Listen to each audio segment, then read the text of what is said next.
Hello and welcome. I am the Suit&Tie Dip&ChewGuy, and this is the number 3 review of series number 8. Series number 8 is the Outlaw line from Tough Guy Chew.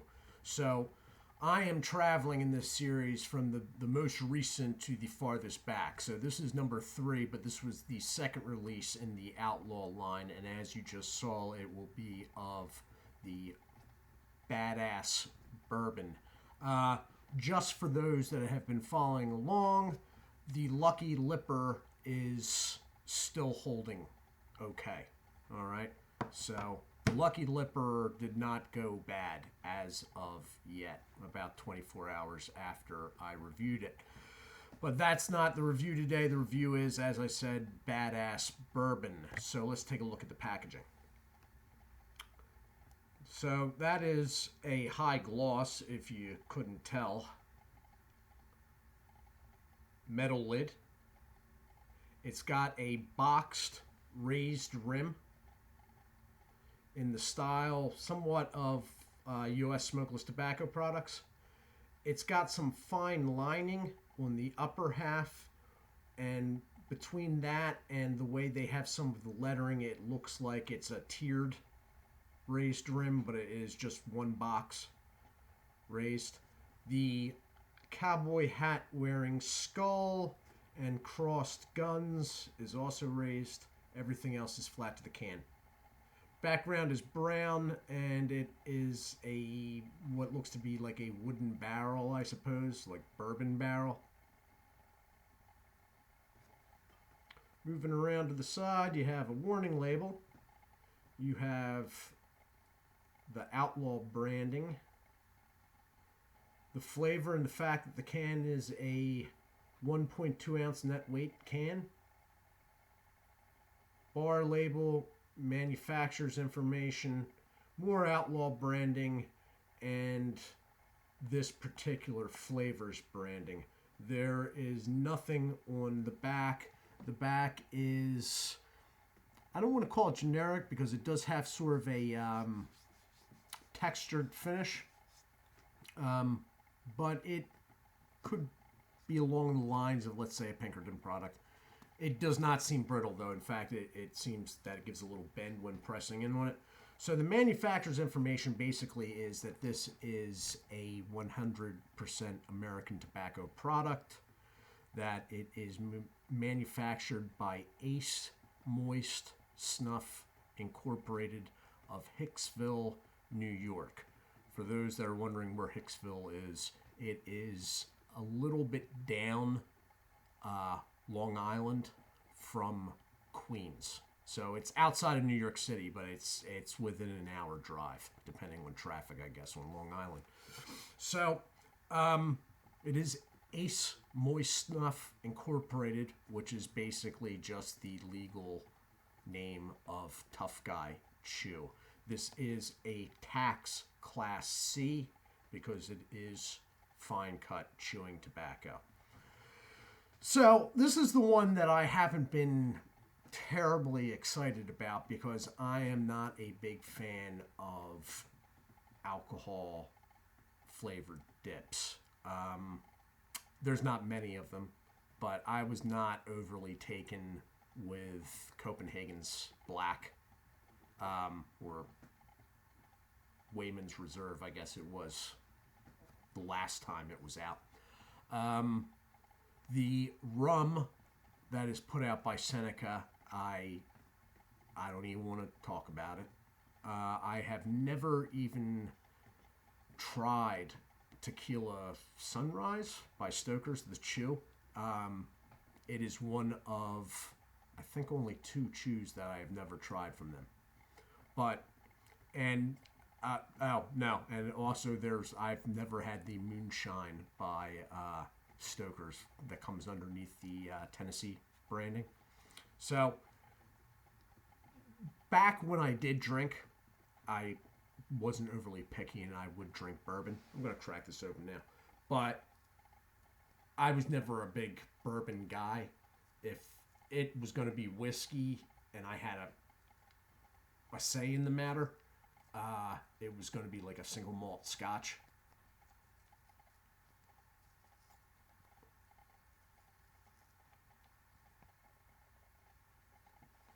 Okay, so the bands are very rubbery on these, but they come off pretty easy.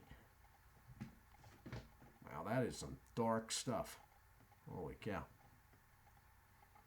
Wow. Yep, that's bourbon, all right. It's very bourbon-y. Not necessarily a bad smell. It does smell like bourbon. Give you a shot inside there. That is as black as it actually is. I don't think that is showing exactly how moist it is. It's pretty moist. It's glistening in person, let me put it that way. So I am going to take a pinch of this, and then I'm going to have to hit the pause button because, by the way, if you pinch this stuff and you think you're just going to get away with a dry paper towel wiping off your hands, your fingers will stain. And after a couple times of them staining like that, you're going to have a hard time getting that out of your hands, short of, some sort of like mechanic hand cleaner or something like that. It really stains. I had to use a exfoliating, what was meant for your face, cleaner on my thumb and index 2 nights ago after the Suit&Tie because I just dry wiped it off. It was still there. I was like, oh, I'll get that later. Yeah, later was like hours later, and it gave me some resistance. Anyway, damp paper towel would wash your hands. Okay, I'm going to give you a product shot there. That's what you're dealing with.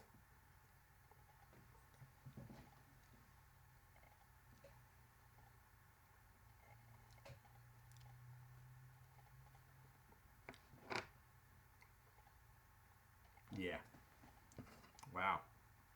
Okay. Wow. Okay, I'll be back in a second. It's not bad. Okay, and I am back. It is very bourbon. Extremely bourbon. It's not bad. I'm not, as I said, and ever have been, a huge fan of bourbon. But if somebody was, they would probably really like this. It is very moist out of the can. It's very juicy once you get it in. I could see if somebody told me, I know a guy, and he was driving, doing some badass bourbon, and he got pulled over and he blew a breathalyzer test, and they got him for a DUI. I could maybe see that with this. I mean, I don't know how they're getting the flavor in there, but I've heard of weirder things blowing breathalyzer tests before. I could see this. Mind you, I don't think there's any actual alcohol involved in the processing. There's not that really shady underlying smell or anything going on, like, let's say, with a kayak product. But it's all right. I mean, if I like bourbon, I'd be probably in heaven right now. But I'm not a bourbon guy, and I never really was. But it's well done. I mean, as far as bourbon goes, it's well done. It's sort of, it's sweet leaning. There is a tingle going on. I don't know if it's because of the flavor or what. It doesn't seem as present as the last 2 products, but it's definitely there. Spits well, juices up well. Nicotine is there. Quality packaging. The packaging's nice. Even I'm not a big fan of this whole cowboy hat wearing Skoal and but whatever. It's still a good looking package. Now these lids, I could have sworn when I was getting my orange Tough Guys that there was a rib on these lids, and these ones are just suctions. There's no bump going around, and there's nothing on the inside of the can. I thought they had gotten rid of those. I mean, as suction tops go, they're working fine, but I could have sworn with my Tough Guy oranges over the summer that there was like a snap, and there's really no snap on these. But we'll see how this one lasts, I guess. You know, I don't know how long I'm going to keep this in for, and I really, to tell you the truth, I don't know if how much of this can I'll use. I have my personal preference isn't this flavor, number one, and number two, I have personal reasons. But if you like bourbon, or the flavor of bourbon, definitely keep this in mind. Mind you, look back at the third video of this playlist, because right now you could be rolling the dice whether you get a good can or not. But outside of that, it's quality stuff. It is fine cut chew, but it does have a much raised nicotine level. So, no problem there. It's not going to be like hawking. You're actually going to get nicotine out of it. Probably a good bit. I have a hard time with this, the cut of this. Pinch is great, but in the mouth, it doesn't work for me. So I may get into that more in the wrap-up video for the series, but I don't want to do that now. This has been the review of Outlaw's Badass Bourbon by Tough Guy Chew. The only place that you can get this is at toughguychew.com. I'd like to say hello and thank you to Thomas Kingery. Thank you. And No Bluff Buff. You snuck in under the wire last night. I was uploading the video right when you had... I was recording last night's video and then uploading it when I found out you had subscribed. So thank you to both of you. I hope to talk to you more in the future. I am the Suit&Tie Dip&ChewGuy. Do take care of yourselves, and God bless.